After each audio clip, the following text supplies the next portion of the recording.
Hola. Ah, Ahir estava parlant amb una amiga de la completitud de deixar espai perquè s'expressin aquestes parts de nosaltres que no ens agraden i que evitem, perquè al final jo sento que com més les evito, més em dominen. I bé, doncs d'això va, ostres, aplica't el cuento, no? Fes-ho amb tu. I fa molt, molt de temps que tinc molta ràbia i que em costa molt de transitar. I m'ha sortit a casa amb paper d'embalar destrossat que ja tenia d'una altra cosa. Bueno, doncs lo gustós que és permetre's això, picar a la paret sense fer-nos mal. Al final es tracta com de...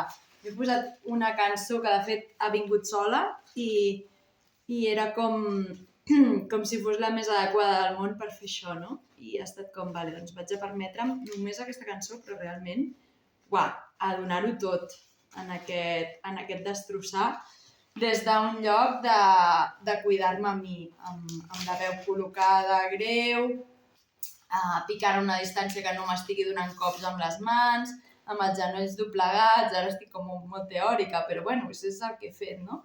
M'ha sortit des d'un lloc intuïtiu, però bueno, em venia com de gust compartir-ho i ha estat com així.